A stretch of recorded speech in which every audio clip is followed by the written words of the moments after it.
Okay. Welcome, everybody. Thank You you. too get the love seat. Thanks, Milo. Good to see you, my friend. Very bouncy up here. Yes, stop that.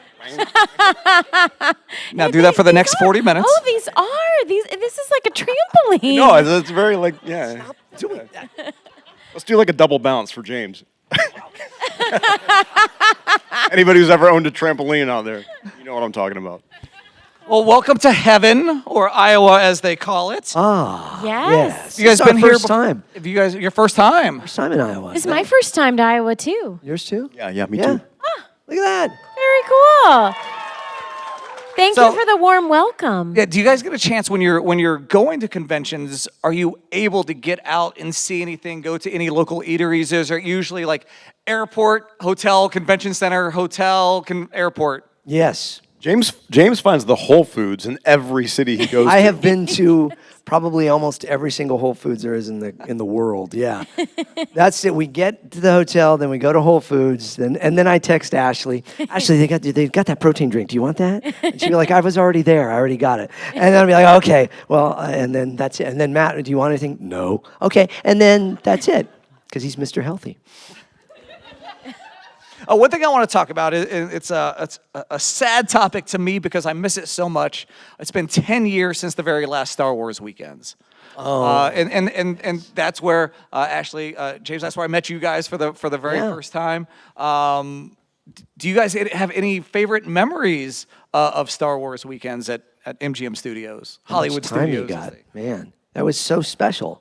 I mean, Yeah, for those that don't know what Star Wars Weekends is, Star Wars would take over a Disney park. So it's Hollywood Studios in Orlando, Florida. And for 4 to 6 weeks, on Friday, Saturday, and Sunday, it was all Star Wars. And it was epic. There was characters everywhere. There was a motorcade parade that was all Star Wars. There was autograph signings and shows, and James and I co-hosted it for many years. Matt would come down every year. And I think for us, I mean, we were all already so close, but it was like our summer camp because we would get to go and we would get to stay at Walt Disney World for weeks. And we really bonded. We played pranks on each other. I might have broken into Matt's hotel room and covered his bed in ketchup in packets. Not like actual. I was I going to think say, we were all picturing just a bed of ketchup. No. what happened? It wasn't that bad. But no, we had so much fun. I mean, y'all have such good memories. Yeah, it was. Has anybody been to it? Did anybody go to Star Wars weekends? One or two? Yeah, of you? yeah, A some couple folks of out you? here. And it was just amazingly special. And we always had a blast. One of the coolest ones was the second to last year. They said, who do you want as for 1 week? Because they extended to 6 weeks. And we said, the Clone Wars cast, because the show had already been gone. And so it was all of us. We got Tom Kane, the voice of, the announcer. And of course, Yoda and D. Bradley Baker and Catherine Tabor. And then these two knuckleheads and then wacky James. And we had such a good time. It was so cool. Yeah, I think for me, like it was just, that was a peek behind the curtain of Disney, which not many people get. And, we would have our families down, and you guys stayed down there for, like you said, weeks at a time. And it was just, it was a fun time. I wish we could do Really it again. Unfortunately, there's no association between Disney and Star Wars now, so it wouldn't make any sense. It makes perfect sense to do it know. again. Makes sense. So we're all waiting, I think. James, you got to, at the event, you sat where I'm sitting. You often got to host a lot of great panels. And do you have a favorite guest that you got to work with at Star Wars Weekend? Gosh, Matt Lanter was great, but Ashley Eckstein was really cool too. So, okay, I will say, the last year was, and we had some special guests, everybody from Mark Hamill to, Ray Park and Jeremy Bullock, everybody. But the last year, Frank Oz came, and Frank doesn't do these things, and he doesn't do interviews and things. And I got to interview him for 3 days in a row for an hour each, and it was broadcast throughout the whole park. And I got to ask him basically 3 hours of questions, and we became fast friends, and we still, send Christmas cards and such now. But he was like a hero to me growing up. I'm a huge Muppet fan, and that was pretty special.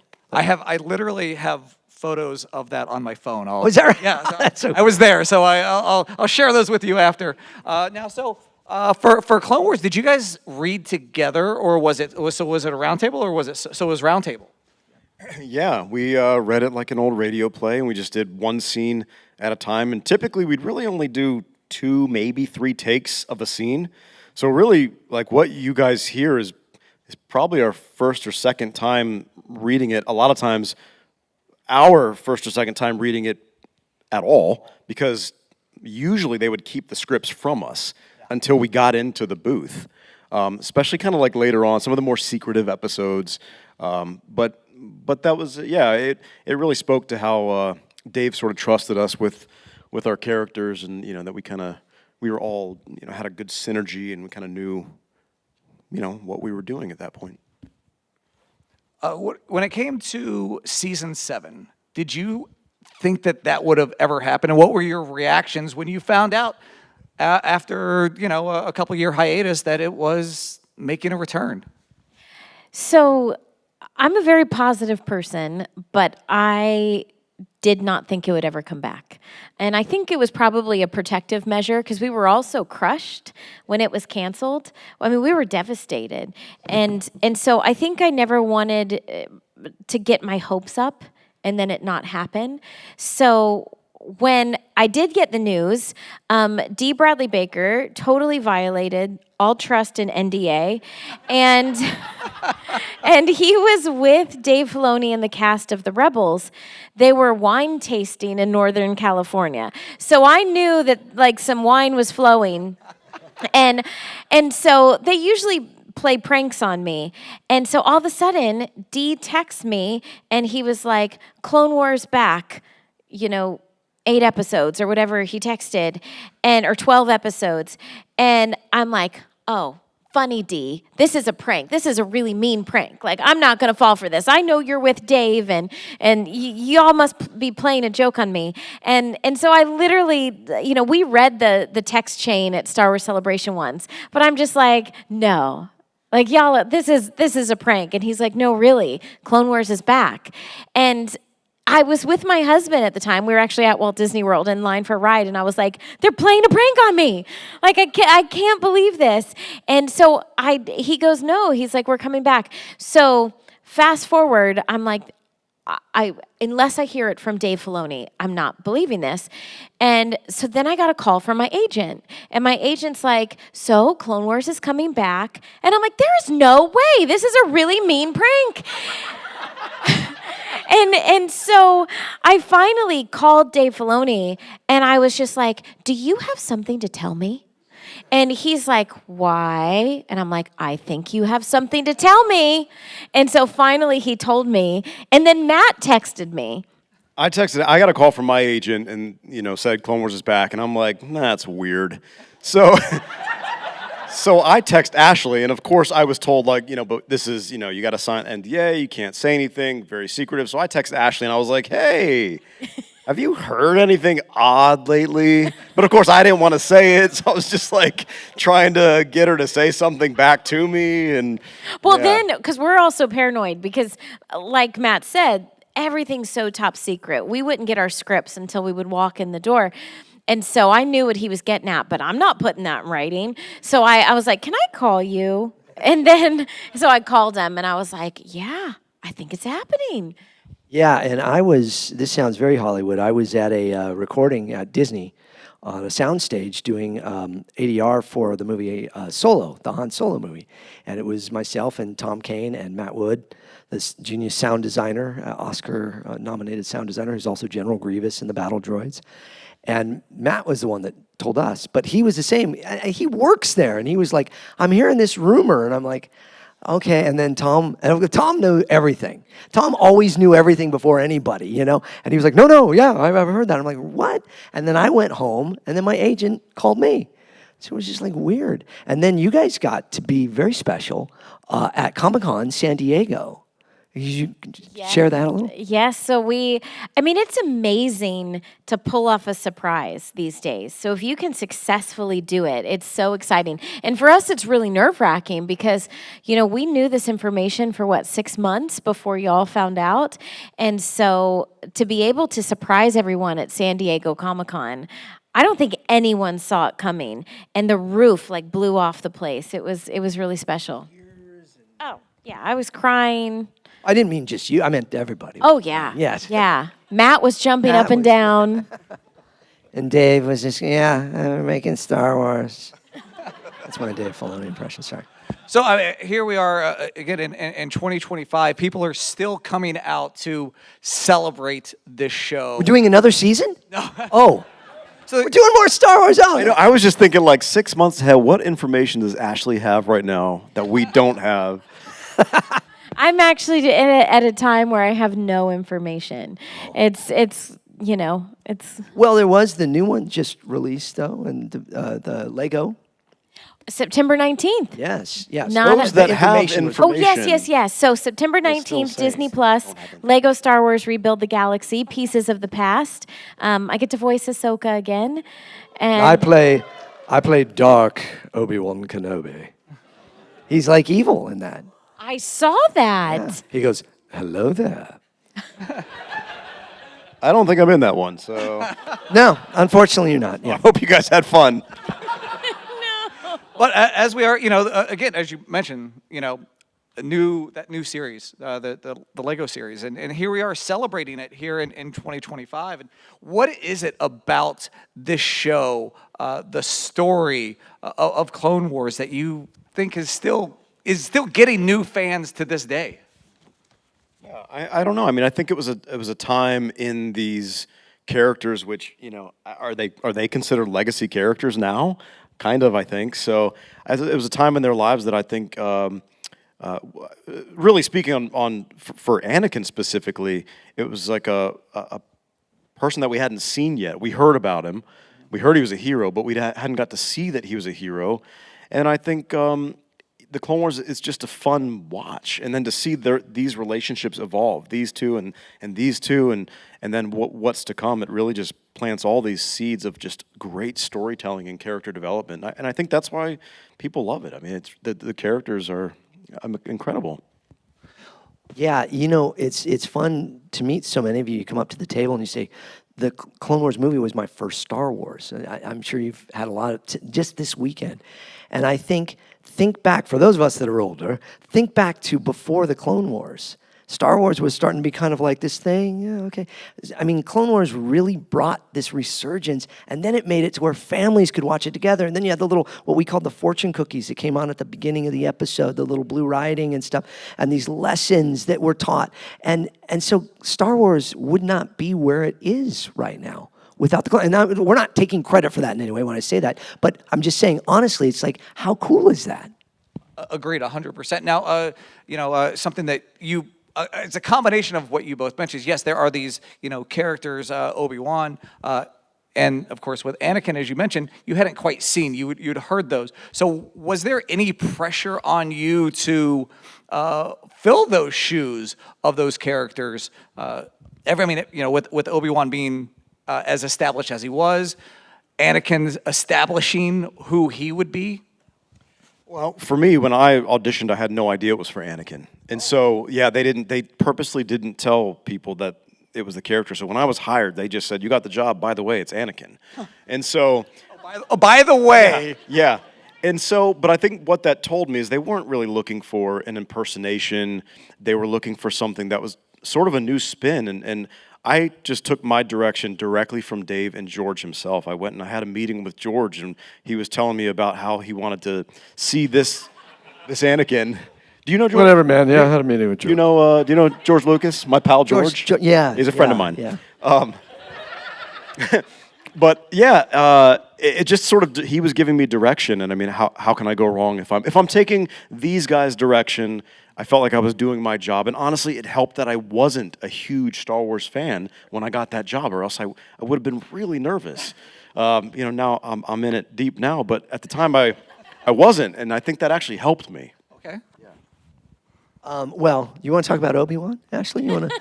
No, Obi-Wan. It's funny because I'm the only one here old enough to say that I saw Star Wars in a theater. When the first one came out, and old Ben Kenobi.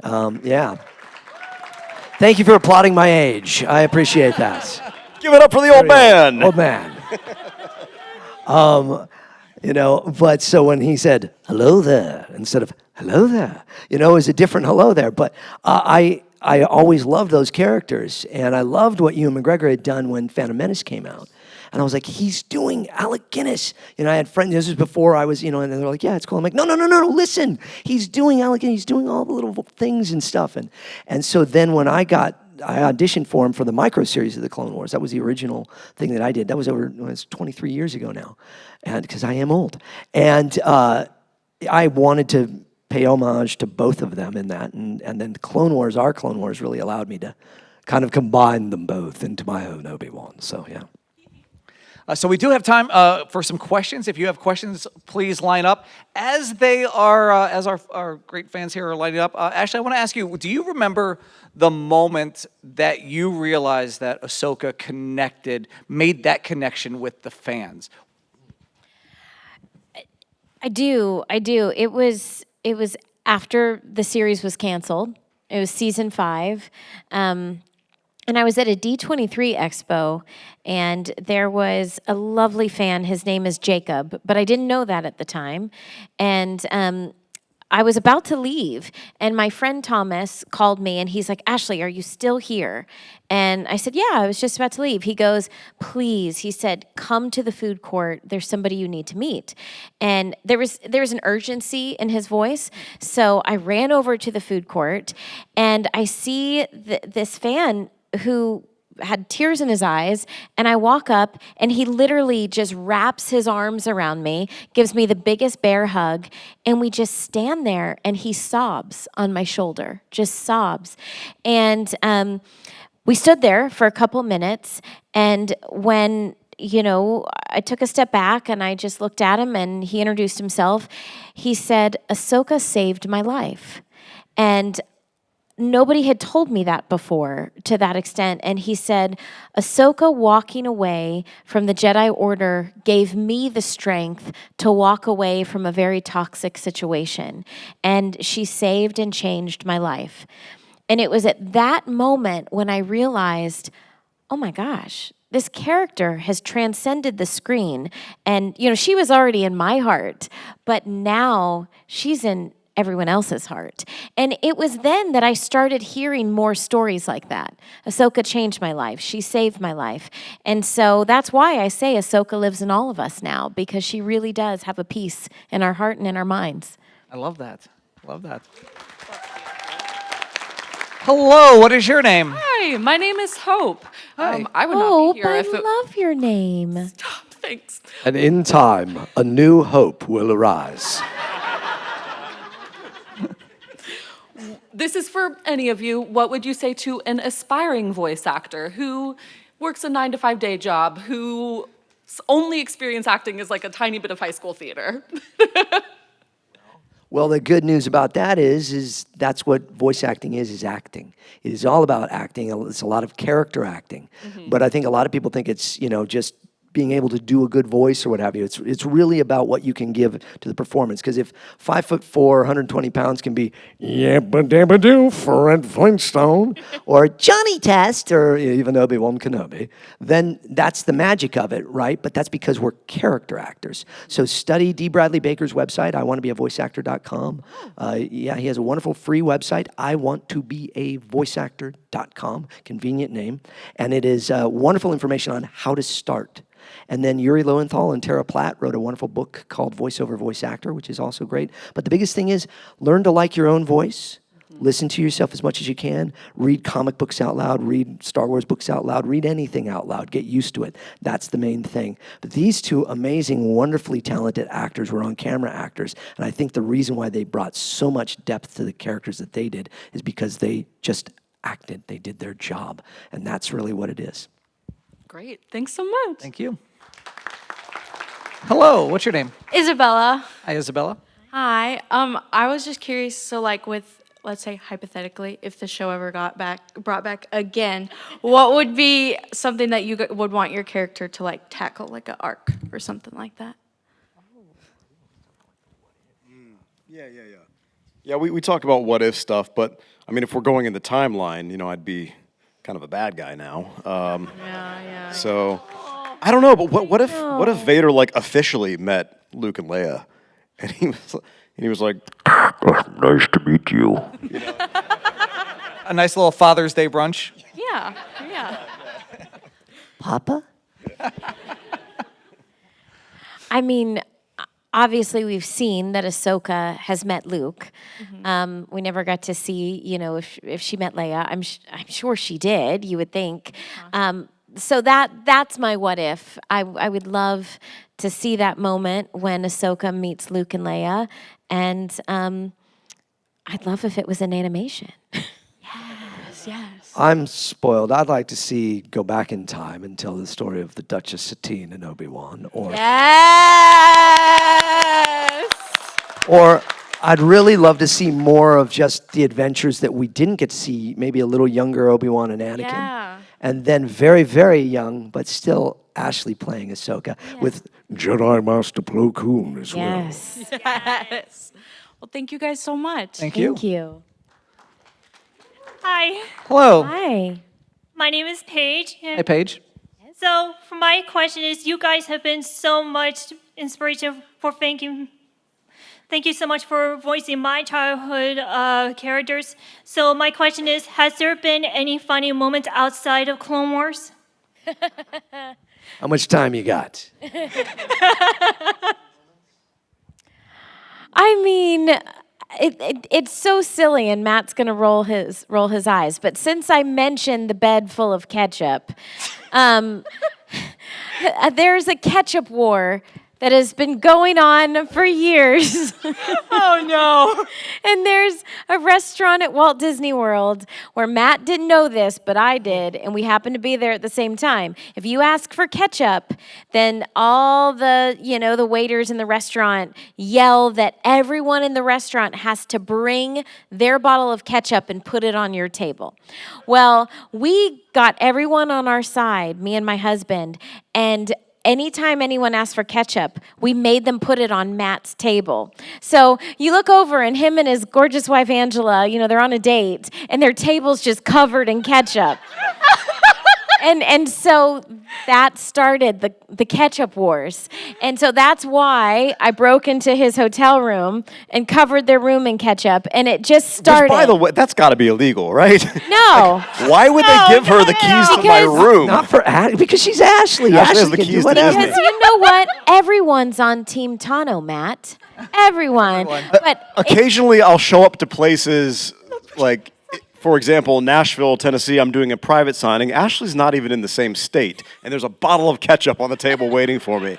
And I'm like, how do you reach and do these things? yes. So if anyone here would like to go up to Matt's table and bring him packets don't of do that. ketchup, Don't do that would be much appreciated. I'm so excited for this to hit the YouTubes, and everybody around the world gets to see the ketchup war. Don't do that. We had so Ashley, because now I'm going to go after her a little bit. Ashley, when she laughs, she has a tendency to go.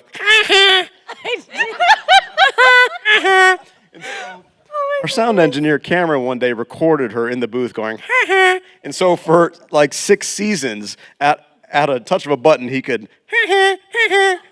So like 5 years later, something would happen in the booth, and we'd hear. I just keep picturing now, like, Luke and old Ben having that conversation. He says, "You fought in the ketchup wars?" Yes, I was once a Jedi Knight like your father. Yeah. Oh, my goodness. He pulls out a ketchup. What if you were instead. just like, I'm mustard? Yeah, I was thinking that. Now, I'm so glad I'm not involved in this in any way, shape, or form. But if so, I would be mustard, yes. All right, thank you guys Thank so you. much. Thanks, Paige. Thank you. I just know somewhere somebody's going to animate the Clone Wars logo with Ketchup Wars. Yeah, for sure. What is? We have about 15 minutes left, by the way. We're going to try to get through as many as possible. Hello, what is your name? Rapid fire. My name's Miles. Thank you. I just want to first just thank you guys for giving depth to a universe, and Ashley, you especially. My daughters and I were able to connect over Star Wars because they so identified with Ahsoka, and so just thank you guys so much for that. First of all, I'm also a Rebel Force radio fan, and the whole hashtag Ahsoka thing for me culminated in season 2 of Rebels, like that moment where Anakin's face, his mask comes apart and he says your name. So my question is, like, did you guys feel the weight of that moment? Matt, did they even bring you in to say that line? I mean, it's in my top 5 Star Wars moments for sure. Yeah, that moment's amazing, and you can speak to it as well, Ashley. But they brought me in. They actually layered my voice with James Earl Jones. And so I thought that was so cool and creative. In that moment, his mask, breaks off, and Ahsoka, which is the audience, we're watching through her eyes, sees her old friend Anakin, and so it was an odd thing to say, then you will die. I'm like looking at Ashley saying, then you will die, after 7 seasons of like friendly brother-sister banter. But what I really, as a fan, what I like about that moment, and it's so cool for me, and I'm not even really sure the answer, is when he says, I don't remember verbatim what he says, but it's very short. It's something like, Ahsoka. And is that Vader baiting Ahsoka in? Or is that a little bit of Anakin still trying to like reach out? So it's like, it's fun for me just to kind of nerd out and go, is he so gone that he's baiting her in? So I think it was the line, then you shall die. We did the scene together, so it was very real emotion. As Ahsoka saying goodbye to Anakin, I'm saying goodbye to Matt, because as far as we knew, that was the last time we were ever going to record together. But Dave kicked me out of the studio, and you said that last line. I don't know if you remember. I didn't know. I didn't know how the scene ended until it aired. So then you will die. I think you recorded it without me. And then you had to keep the secret. And yeah. You might have the keys to Disney, but I have the secrets. Well, thank you guys so much. My daughters literally asked me, Daddy, why are you crying? They were both on my laps when we watched that scene. So just thank you. Thank you. Hello. My name is Elaine. Don't get mad, but I've never seen anything Star Wars. It's okay. So my question is, what is the... You're the one. The chosen one. There she is. What is the draw to have people watch Star Wars? I am obsessed with this question. And first of all, I also want to say I'm actually excited for you. Like, if I could go back and watch Star Wars for the first time and watch Clone Wars for the first time, that's such a great feeling. So I'm really excited for you. And here's what I would say. To me, now it means something different to everyone, but to me, Star Wars means hope. And, it's always something that you can go back to, even though there's some really sad storylines. I will tell you that, especially with Clone Wars. You should have been plugging your ears the last 45 minutes. I know. But to me, it's just a reminder that there's always light, that good will always overcome evil, and it's something that you can always turn to for hope. And so I do encourage you to watch it. It's a beautiful story, and keep that in mind, that it's really a hero's journey, and it's a story of hope. Yeah. So what brought you to this panel? I'm just curious. My family member. Family member, So what are you into? Harry Potter or no? Anything? I'm into really abstract fandoms and stuff, like anime and different weird things. So do I need to use the Jedi mind trick to get you to watch Clone Wars? No? You will watch Clone Wars. I will probably watch it. You will probably I like that she doesn't even know what a Jedi mind trick is. No, that's the thing. I was like, man, maybe it'll work then because... Well, first of all, what order does she watch things in? I don't know. Maybe start with Clone Wars. No, with you Clone can't Wars do that. movie. So the first movie was actually the fourth That's a weird fourth way to movie, start. and the second movie was actually the fifth movie, and the third movie was actually the sixth movie. They Then you call went it back to the fourth first movie, movie. but it's like the first movie. So basically, it's weird. So it fits in Perfect. with Wait. Yeah. So one thing, more seriously, to answer your question, I do want to say, for me, I think Star Wars, probably like a lot of fandoms, but Star Wars seems more vast. It's just escapism. It's like it's this place we can all escape to. There's a lot of crazy stuff happening in the world. There always has been, but there even more today.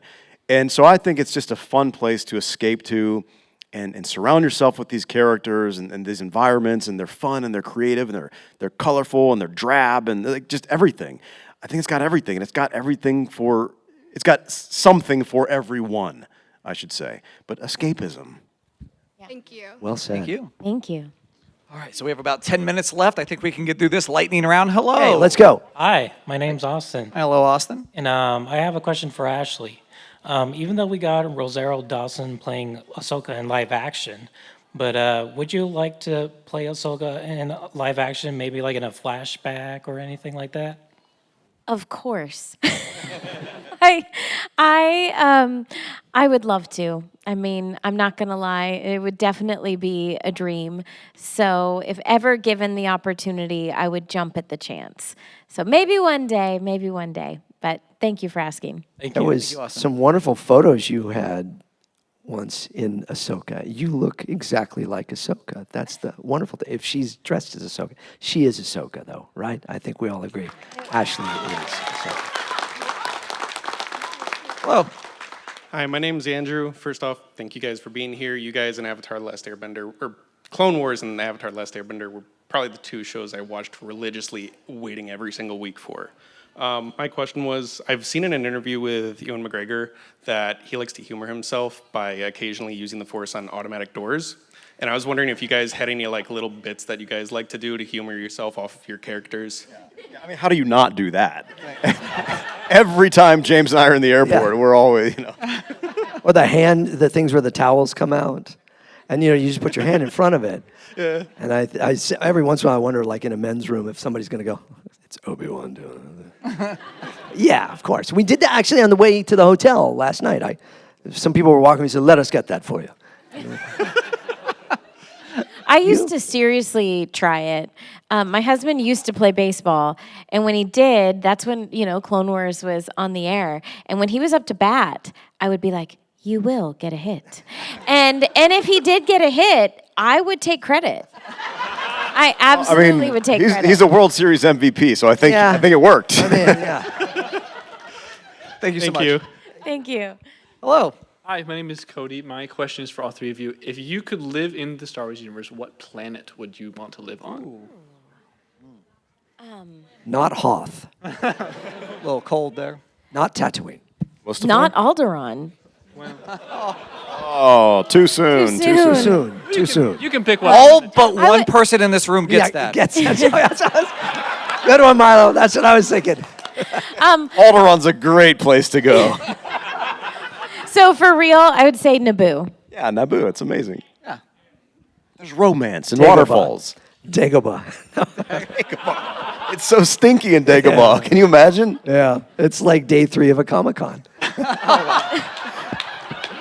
Thank you so much. Thank you. I meant that with love, by the way. Hey there, my name is Jacob. I want to thank you guys so much for being there when I grew up. Great.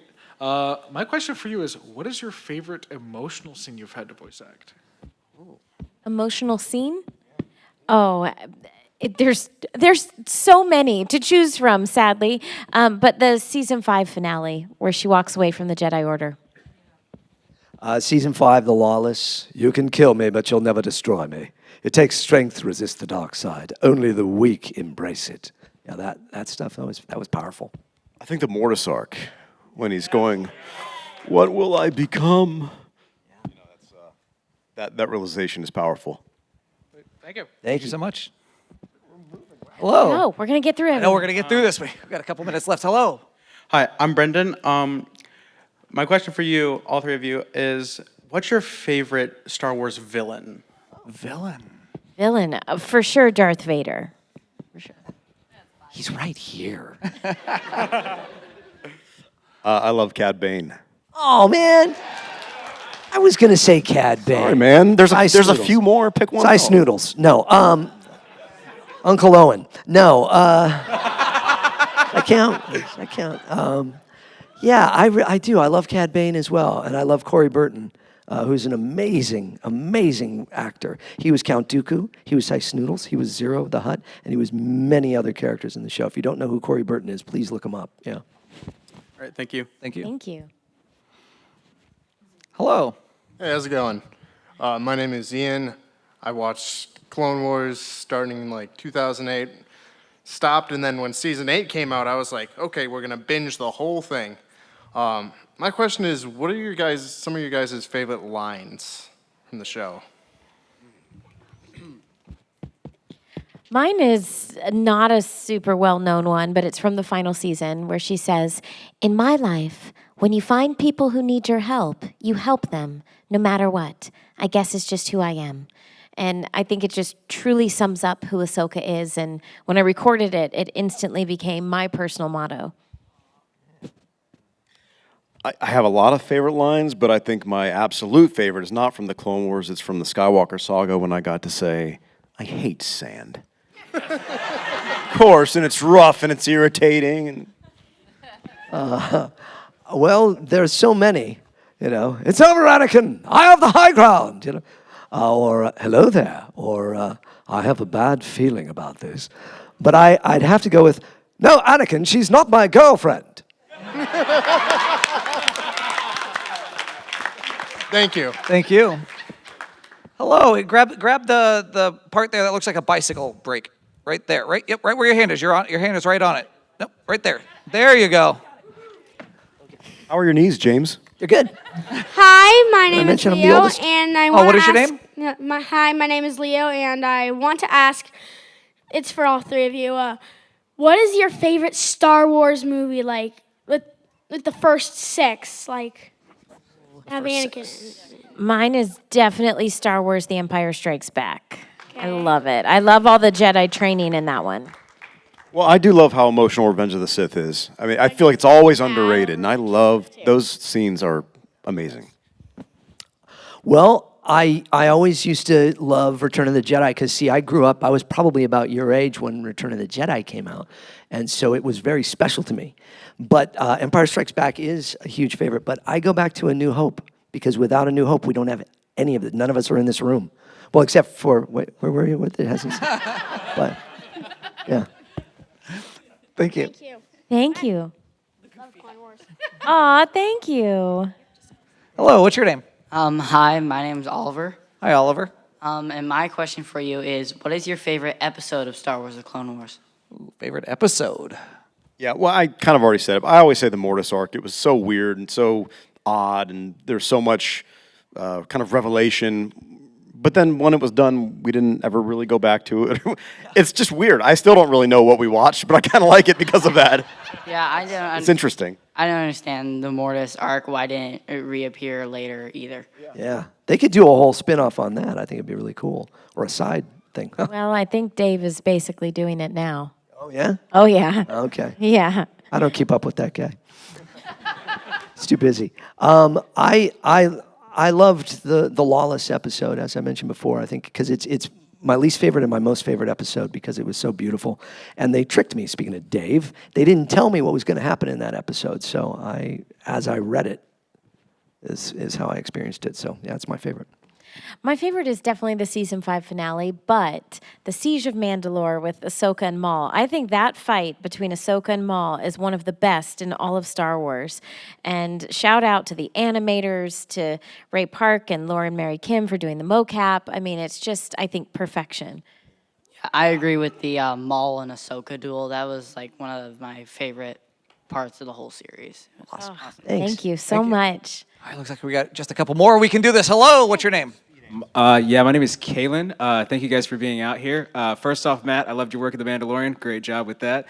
But I was going to say, for you guys were kind of gone from the Star Wars Clone Wars scene for a while after the hiatus. I know you guys each had your roles in Rebels, but about how difficult was it kind of getting back into the role of Anakin, Obi-Wan, and Ahsoka after the hiatus? Was it just kind of just going back, going to work, or how easy was it going back to that?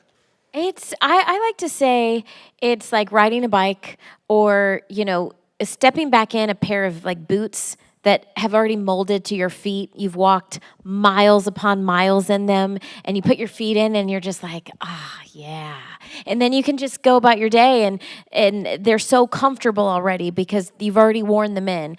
I think that's us with our characters. It's like the second we step into the studio, it may take like a line to get into it, but then we're on our way. And when we did Tales, I remember being on the line, and I think they had scheduled like an hour and a half for our short episode, and it took us like 7 minutes. And he was like, "Wow, I can't believe you guys want to talk for a little bit?" Or because it was there. Thank you so much. Thank you. All right, hello. Howdy. My name's Andrew. Of course, I have to say it was amazing growing up with the Clone Wars and all of the messages that you all were talking about. Just amazing to grow up with. Forgive me. I have a quick question as well as a real question, if you don't mind. Maybe just a quick. We have yes or no? 51 seconds left. Okay, so let's go with the quick question. Okay. Yep. You keep bringing it up, sir. Do we think that Satine's nephew is actually Obi-Wan's son? Ask Dave Filoni. Okay. Thank you all so much. Thank you. All right, and our last question. Hello, what is your name? My question is, what made you all want to be voice actors? Ooh. Can I ask how old you are? I'm 9 and my name is Jordy. Hi, Jordy. Well, right around your age, I started just performing. I started singing first, and then I did theater. So going back to your question about getting into voice acting, I started in theater and then eventually did some film and television. But I loved Disney, and I loved all the Disney princess movies, and I fell in love with the movie The Little Mermaid. And that was the first time I understood that there was an actor, that there was somebody performing the voice for a character. I was a little younger than you. I was 7 or 8 years old. And I said, wait a minute, I can do that? I can do that one day? So that's why I started acting and eventually moved to California, and I got to be on the Disney Channel and do a bunch of fun stuff, but I really wanted to do voice acting. And so I auditioned. I was told no a lot, probably like 400 times that I was told no before I was told yes to be the voice of Ahsoka. But I'm so glad I never gave up, because had I given up, I would never get to do Ahsoka. So You asked Dave 400 times to be Ahsoka? I did. Wow. I did. I'm still asking him today. No. Oh, I missed it. I'm sorry. Are we okay? I mean, okay. Very quick. When I was 4 years old, I saw Mel Blanc somewhere on camera doing that, and I thought, oh my gosh, Bugs Bunny, Daffy Duck, all those, I wanted to do it. Ever since I was a little kid, I pursued it. I wanted to be a voice actor. It was my dream. It was my prayer. God has been very good and blessed me and given me the ability to do everything I always wanted to do, and now blessed to be family with these two wonderful people. Thank you guys so much. Thank you guys for hanging out with us. I think before everyone leaves, we're getting a selfie, Yeah, right? we're going to take a little stage selfie. Okay. If you guys want to gather up by the stage, not on the stage, but by the stage. We're going to commemorate this great occasion.